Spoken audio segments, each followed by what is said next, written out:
Hi guys, good morning. কেমন আছো তোমরা সবাই? Welcome back to the channel. Welcome তোমাদের একটা নতুন ভিডিওতে। অনেক দিন ধরে ইচ্ছে ছিল বাড়িতে একটুখানি পাউরুটি বানাবো, তার জন্য একটা মোল্ড অর্ডার করেছিলাম। তবে আজকে মনে হয় না সেই মোল্ডের মধ্যে পাউরুটি তৈরি হবে।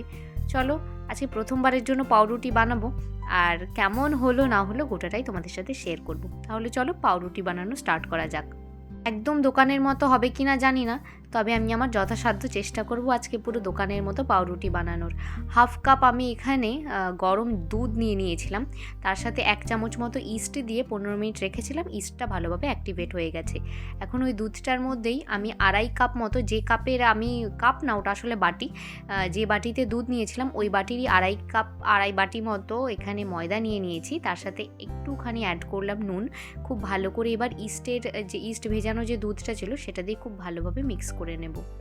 এই বেকিং জিনিসটা না আমার খুব ভালো লাগে। বাড়িতে আমি অনেক কেক বানাতাম, একটা টাইম বেকিং শিখেও ছিলাম, কিন্তু এই পাউরুটিটা কখনো বানানো হয়নি। তাই আজকে ভাবলাম একবার ট্রাই করেই দেখা যাক। হালকা ঈষৎ উষ্ণ একটুখানি জল নিয়েছি, বাকি যেটুকু জল লাগবে ওই ঈষৎ উষ্ণ জলটাই ব্যবহার করব। খুব ভালোভাবে ময়দাটা আমি এখানে মেখে নিচ্ছি একদম নরম করে। তোমরা চাইলে না এখানে আটা দিয়েও ব্রেড বানাতে পারো, তবে আমি আজকে ময়দা দিয়েই বানাচ্ছি। এটা যদি ঠিকঠাক হয় এরপরে একদিন আটা দিয়ে একদম হেলদি ব্রেড বানিয়ে তোমাদের দেখাবো। বাটিতে আমি কিছুটা মেখে নিয়েছি, আর এই কিচেন টপটা না আমি খুব ভালোভাবে ক্লিন করে নিয়েছি। এবার এইখানে একটুখানি বেশ ভালো করে ঠেসতে হবে। আর এই ময়দাটা মাখার মেন পদ্ধতি হচ্ছে এটাকে না ফোল্ড করে করে মাখতে হবে।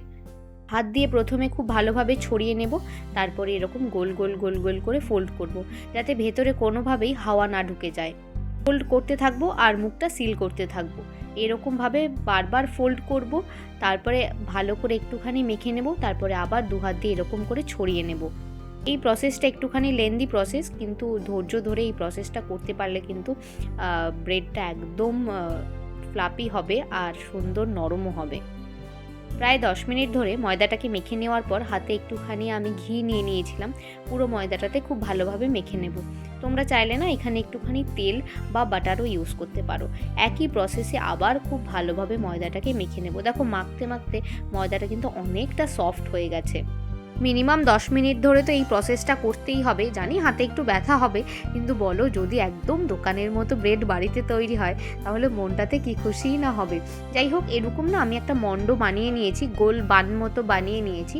ব্যাস এবার এটাকে রেস্টে রাখতে হবে। যত বেশিক্ষণ রাখতে পারবে তত সুন্দর ফুলবে। আমি ওই 2 ঘন্টা মতো রেখে দেবো। জানো ঘড়িতে এখন বাজছে প্রায় 11টা মতো। আসলে আজকে না এই কাজটা শুরু করতে আমার একটু লেট হয়ে গেছে। একদম খাওয়া দাওয়া করে স্টার্ট করেছি তো, যার জন্য লেট হয়ে গেছে। এই ব্রেড বানানোর জন্য এই মোল্ডটা আমি নিয়েছিলাম, কিন্তু এখানে তো আমার ওভেন নেই, আমার এখানে কড়াইতেই বেক করতে হয়। যার জন্য এটা আমার কড়াইটা যেহেতু ছোট, আমরা 2 জন মানুষ, ছোটই কড়াই, ওই মোল্ডটা না কিছুতেই কড়াইতে সেট হলো না। যার জন্য আমার কাছে ছিল একটা অ্যালুমিনিয়ামের ছোট বাটি, ওটার মধ্যেই আজকে এটাকে বেক করব। প্রায় 2 ঘন্টা মতো আমি এটাকে রেস্টে রেখে দিয়েছিলাম। দেখো ফুলে একদম ডাবল হয়ে গেছে। এবার এটাকে না এরকম ঘুষি দিয়ে দিয়ে মানে পাঞ্চ মেরে মেরে এটাকে খুব ভালোভাবে আবার মেখে নিতে হবে। একই প্রসেসে আবার আমি 5 মিনিট মতো এটাকে খুব ভালোভাবে মেখে নেব। এরপরে আমি যে বাটিটা নিয়েছি আজকে, এই অ্যালুমিনিয়ামের বাটিটা, প্রথমে আছে মনটা প্রচণ্ড খারাপ হয়ে গেছিলো যে এবার কি হবে, মোল্ডটা তো আসছে না।